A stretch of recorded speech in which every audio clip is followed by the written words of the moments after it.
ये वैक्सीन इतने खतरनाक होते हैं कि आज आपको लगा दिए जाएं, 10 साल के बाद आपके शरीर का क्या हाल होगा कोई बताने को तैयार नहीं। टेस्ट करने के लिए किट्स मंगाई जाएं अमेरिका से, मशीनें मंगाई जाएं अमेरिका से। तो अब अमेरिका इस समय क्या कोशिश कर रहा है कि हम तो डूबेंगे सनम, तुमको भी ले लो।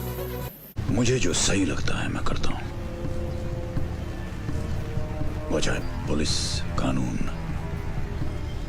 या फिर पूरे सिस्टम के खिलाफ क्यों ना हो।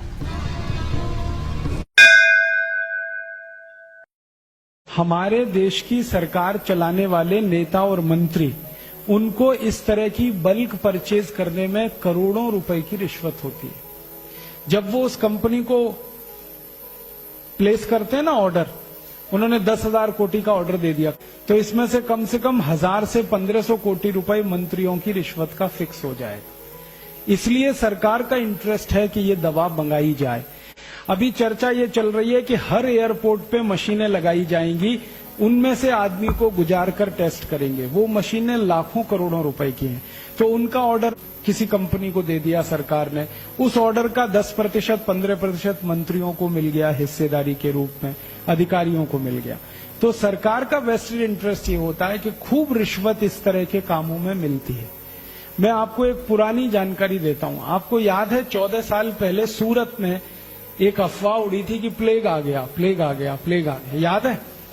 उसका दुष्परिणाम क्या हुआ कि पूरे सूरत की टेक्सटाइल इंडस्ट्री बंद हो गई, पूरे सूरत की। 14 दिन तक सूरत में एक कारखाना नहीं चला, एक पैसे का प्रोडक्शन नहीं हुआ, सारे कारखाने ठप हो गए। मजदूर भागकर सब अपने गांव चले गए क्योंकि सबको दहशत और डर बैठ गया।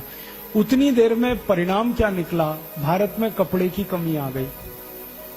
तो सरकार ने क्या किया? परदेशी कंपनियों को कपड़ा भारत में बेचने का ऑर्डर देना शुरू कर दिया। तो परदेशियों का अंधाधुंध कपड़ा बिका। और उसके बाद 14 दिन के बाद फिर खबर आई कि प्लेग नहीं है, प्लेग नहीं है, वापस लोग आए। लेकिन वापस आने में 6 महीने लग गए और फैक्ट्री चलाने में 6 महीने लग गए।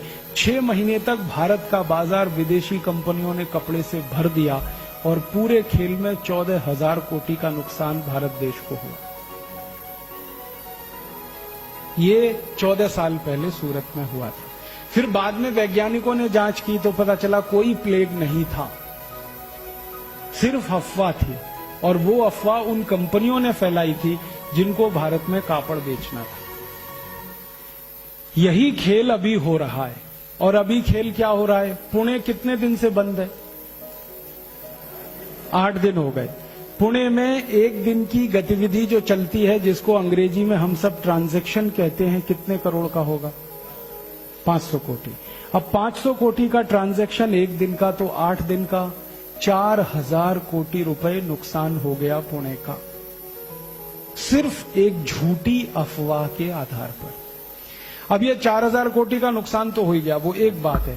अब वो कंपनी यहां जब दवा बेचेगी और वैक्सीन बेचेगी तो पुणे का और 10,000 कोटी का नुकसान होगा, क्योंकि हम वैक्सीन खरीदेंगे, दवा खरीदेंगे, पैसा उस कंपनी के हाथ में जाए। और अगर ये खेल लंबा चल गया तो जानते हैं क्या होगा? यहां जो सॉफ्टवेयर की कंपनियां हैं, आईटी कंपनियां, वो कहेंगी यहां से बेस अपना शिफ्ट करो, यहां धंधा अब ठीक नहीं है करना। क्योंकि जब उनके कर्मचारियों के सिर पे तलवार लटकती होगी तो वो कैसे करेंगे? वो यहां से अगर शिफ्ट कर गए, बेंगलोर चले गए या कहीं और चले गए, तो पुणे का ये जो आधार बना ये खत्म हो जाएगा। हजारों लोगों की नौकरियां खत्म हो जाएंगी। इतना बड़ा खेल है ये। 1816-18 में 2 साल भयंकर फ्लू हुआ था, एवियन फ्लू। उस समय अमेरिका की कुछ कंपनियों ने वैक्सीन बेचे थे। एवियन फ्लू के जो वैक्सीन लगाए गए ना लोगों को, वो सब लोग मरे। और कितने लोग मरे मालूम है? 4.5 करोड़ सारी दुनिया में। माने 4.5 करोड़ लोगों को अमेरिकन कंपनियों ने जो वैक्सीन लगाए वो सब मर गए, और जिन्होंने वैक्सीन नहीं लगाया था वो सब जिंदा रहे। ये वैक्सीन इतने खतरनाक होते हैं कि आज आपको लगा दिए जाएं, 10 साल के बाद आपके शरीर का क्या हाल होगा कोई बताने को तैयार नहीं। और ये खेल सिर्फ बीमारी का नहीं है, ये खेल एक युद्ध का हिस्सा है। और ये युद्ध जो है ना, आर्थिक युद्ध है। कुछ युद्ध होते हैं वो सैनिक युद्ध होते हैं। सैनिक युद्ध में हमारी सेना दुश्मन की सेना से सीधे लड़ती है बॉर्डर पे, लेकिन कुछ युद्ध होते हैं जो आर्थिक युद्ध होते हैं, जो आपके बाजार में लड़े जाते हैं, जिसमें कोई विदेशी कंपनी आके एक झटके में आपका 4,000 कोटि का नुकसान कर देती है और वही कंपनी और 10-20 हजार कोटि वहां से लूट के ले जाती है। ये आर्थिक युद्ध है। अब इस आर्थिक युद्ध में सैनिक आप हैं। सैनिक युद्ध के सैनिक बॉर्डर पे हैं। आर्मी के, एयरफोर्स के, नेवल फोर्स के सैनिक हैं। वो बॉर्डर पे देश की एक एक इंच जमीन की रक्षा करने के लिए लड़ रहे हैं। तो आप देश के आर्थिक युद्ध के सैनिक बने, जो देश का एक एक रुपया, एक एक पाई, एक एक धन की संपत्ति को बचाने की लड़ाई लड़े। इसलिए सैनिकों का दिमाग साफ होना चाहिए, क्लियर होना चाहिए अपने उद्देश्य के प्रति और अपनी संपूर्ण समर्पण के प्रति। आपका उद्देश्य अगर आपको साफ दिख रहा है तो युद्ध में आप लड़ेंगे और जीतेंगे, और अगर आपका उद्देश्य ही आपको साफ नहीं दिख रहा है तो लड़ेंगे तो सही लेकिन हारेंगे। इसलिए ये आज का कार्यक्रम रखा गया कि ये आर्थिक युद्ध भारत के खिलाफ शुरू हुआ है और इस युद्ध में बड़े बड़े लोग शामिल हैं। एक मौत ऐसी आएगी जिसको देश और समाज जिंदगी भर याद रखेगा, और एक मौत ऐसी आएगी कोई पूछेगा नहीं।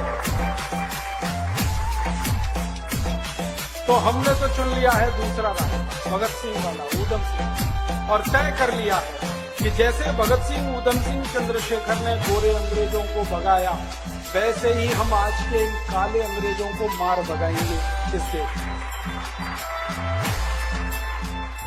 मेरा